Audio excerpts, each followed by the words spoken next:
పన్నెండేళ్ల మోడీ గారి పాలనలో దేశవ్యాప్తంగా జరుగుతున్నటువంటి అభివృద్ధి, సంక్షేమం, ఈ దేశ ప్రజలు మోడీ గారి పట్ల ఉంచినటువంటి నమ్మకానికి కృతజ్ఞతతో ఈరోజు దేశవ్యాప్తంగా కూడా భారతీయ జనతా పార్టీ శ్రేణులందరూ కూడా ఈ విధంగా ప్రజల్లోకి మరొక్కసారి వెళ్ళి మా యొక్క కృతజ్ఞతని ప్రజలకు తెలియజేయడానికి జరుగుతున్నటువంటి కార్యక్రమంలో భాగంగా ఈరోజు గుంటూరులో కూడా, గుంటూరు అంటేనే వ్యాపారానికి, వ్యాపారవేత్తలకు చిరునామా.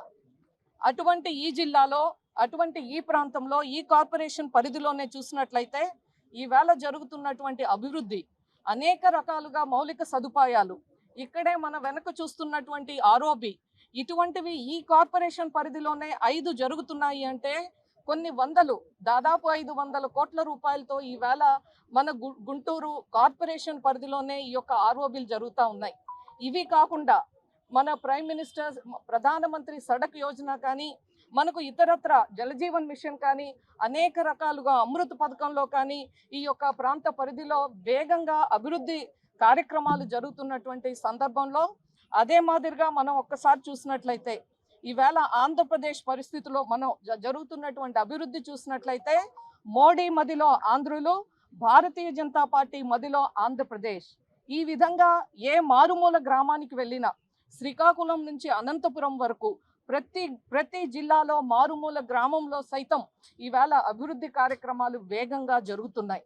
ఈవేళ డబుల్ ఇంజిన్ సర్కార్ ఎన్డీఏ కూటమి ఆధ్వర్యంలో ఆంధ్రప్రదేశ్లో ఈ యొక్క చరిత్రలో మనము విననటువంటి, చూడనటువంటి అభివృద్ధి కార్యక్రమాలు, ఒకవైపు చూస్తే సంక్షేమ పథకాలు, ఇంకొక వైపు చూస్తే అభివృద్ధిలో పరుగులు.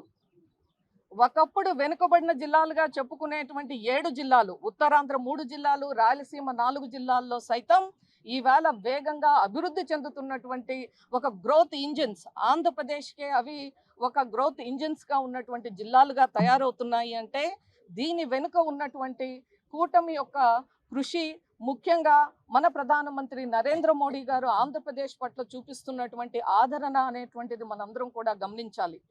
ఈరోజు రాష్ట్రంలో 14 లక్షల పెట్టుబడులు వచ్చాయంటే, అలాగే ప్రతి ఇంటికి ఒక కుళాయి వచ్చేటువంటి ఒక సంక్షేమ పథకం, అర్హులైన ప్రతి ఒక్కరికి ఇల్లు, ఈ విధమైనటువంటి అనేక సంక్షేమ పథకాలు ఒకవైపు జరుగుతుండగా, ఇంకొక వైపు మన పక్కనే ఉన్న అమరావతికి చట్టబద్ధత కానీ, ఈ రాష్ట్రానికి ప్రాణవాయువు లాంటి ఒక పోలవరం ప్రాజెక్టుని పూర్తి చేసేటువంటి విషయం కానీ, అలాగే ఉత్తరాంధ్ర జిల్లాల చిరకాల వాంఛ అయినటువంటి విశాఖ రైల్వే జోన్ ఏర్పాటు చేయటం కానీ, మనకు ఉక్కు పరిశ్రమలని పునరుజ్జీవన చేసుకుంటాం కానీ, ఇవాళ అదే కాకుండా అనేక పెట్టుబడులు, పరిశ్రమలని ఇవాళ మన రాష్ట్రానికి చిరునామాగా తీసుకొస్తున్నటువంటి, దానికి సహాయం చేస్తున్నటువంటి ప్రధానమంత్రి గారికి ఇవాళ మరి గుంటూరు ప్రాంత ప్రజల తరపున, భారతీయ జనతా పార్టీ తరపున కూడా మేము కృతజ్ఞతలు తెలియజేస్తా ఉన్నాం. కాబట్టి ఈ సందర్భంగా మేము మరొకసారి 12 ఏళ్ల పాలన చూస్తే, ఈరోజు రాహుల్ గాంధీ మాట్లాడుతూ ఉన్నాడు, ఏదో రాబోయేది మందే అధికారం, పిచ్చి భ్రమలు, ఇవన్నీ పగటి కళలు. మనం చూసాం, యూపీఏకి అధికారం ఇస్తే 10 సంవత్సరాల కాలంలో 2004 నుంచి 14 వరకు ఒక డికేడ్ ఆఫ్ స్కామ్స్గా ఆ రోజున ఉంది. పంచభూతాల్లో దేన్ని వదలకుండా ఆ రోజు స్కామ్గా చేసినటువంటి పరిస్థితి. కానీ ఈవేళ ఈ 12 ఏళ్లలో ఈ యొక్క దేశాన్ని అగ్రగామిగా, ఈ దేశంలో 12 సంవత్సరాల స్కీమ్స్, 12 సంవత్సరాల వెల్ఫేర్, 12 సంవత్సరాల డెవలప్మెంట్, 12 సంవత్సరాల ప్రగతి, ఈ యొక్క విధంగా ఈ యొక్క దేశాన్ని ఒకవైపు మనం ప్రపంచం వైపు చూస్తే, ఈవేళ ప్రపంచం భారతదేశం వైపు చూసే విధంగా పరిపాలన, సుపరిపాలన, మన యొక్క దివ్య దృష్టి, దూరదృష్టితో ఒక వికసిత్ భారత్ అనేటువంటి ఒక లక్ష్యంగా ఈవేళ భారతదేశాన్ని ఒక విశ్వ గురువుగా తయారు చేస్తున్నటువంటి ఈ సందర్భంలో ఈ రోజునే చూసాం. నిన్న ప్రధానమంత్రి గారు ఫ్రాన్స్ వెళ్ళినటువంటి సందర్భంగా కూడా చూస్తే, ఏదైతే భారత్ ఇన్నోవేట్స్ అన్నారు, భారత్ ఒకప్పుడు మనము ప్రతిదీ ఇంపోర్ట్, భారతదేశం విదేశాల నుండి తెచ్చుకునే పరిస్థితి నుంచి మేక్ ఇన్ ఇండియా అన్నాం. ఇవాళ make in India not just for India, now it is make in for the world. రేపు మన దేశం నుంచి ఇతర దేశాలకు మనం ఎగుమతి చేసేటువంటి స్థాయికి మనం వెళ్ళబోతున్నాం. ఇవాళ మనం కొత్తగా ఈ మధ్య కాలంలో మన ప్రపంచ బ్యాంక్ ఒక నివేదికలో కూడా చూస్తే ఏదైతే మౌలిక సదుపాయాల రంగంలో కానీ పెట్టుబడులు మ్యానుఫ్యాక్చరింగ్ రంగంలో కూడా చూస్తే మొత్తం గ్లోబల్ మ్యానుఫ్యాక్చరింగ్లో మనం 14.6% భారతదేశం ఉంది అంటే ఇవాళ భారతదేశం యొక్క ప్రగతి ఏ స్థాయిలో ఉంది అనేటువంటిది మనం గమనించాలి. కాబట్టి రాబోయే కాలంలో సైతం ఇవాళ ఎక్కడ మనం 10 యూపీఏ పాలనలో చూసాం, కేవలం అవినీతే కాదు, ఆ రోజున ఒక ఉద్యోగాలు లేవు, ఒక అభివృద్ధి లేదు, ఒక వెల్ఫేరు లేదు. ఆ రోజు ధరలు 11% ఆ రోజు ఇన్ఫ్లేషన్ ఉంటే ఈవేళ మనం 5.9%కి ఇన్ఫ్లేషన్ తగ్గించగలిగాం.